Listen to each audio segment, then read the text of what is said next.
Wherever you go, whatever you do, throw a little at it. Omax, Vest and Briefs.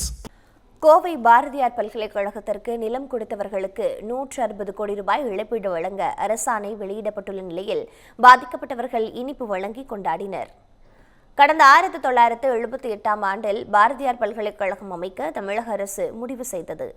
இதற்காக மருதமலை அருகில் இடம் தேர்வு செய்யப்பட்டு கட்டாய நிலமெடுப்பு சட்டத்தின்படி 925.84 ஏக்கர் பட்டா நிலங்களை எடுக்க நோட்டீஸ் வழங்கப்பட்டது. பல்கலைக்கழகத்திற்காக கையகப்படுத்தப்பட்ட 1072 ஏக்கர் நிலத்திற்கு அப்போதைய அரசால் 86 லட்சம் ரூபாய் மட்டுமே ஒதுக்கீடு செய்யப்பட்டதாக கூறப்படுகின்றது. இதனை அடுத்து விவசாயிகள் பலரும் சேர்ந்து கோவை நீதிமன்றத்தில் 19 வழக்குகளை தொடுத்தனர். மொத்தம் 799 ஏக்கர் விவசாய நிலம் கொடுத்த விவசாயிகளுக்கு 160 கோடி ரூபாய் இழப்பீடாக வழங்க கோவை நீதிமன்றம் கடந்த 2007ஆம் ஆண்டு உத்தரவு பிறப்பித்தது.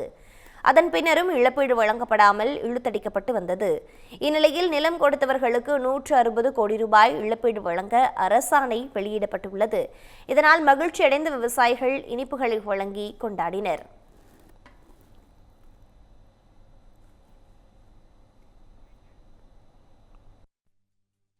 இன்றைக்கு அரசு பாரதியார் பல்கலைக்கழகத்தினுடைய 195 ஏக்கர் நிலத்தை டிட்கோ நிறுவனத்திற்கு கொடுத்து அதில் கிடைக்கக்கூடிய 164 கோடி ரூபாயை இந்த விவசாயிகளுக்கு இழப்பீடாக வழங்குவதற்கு அரசாணை வெளியிட்டிருக்கிறது.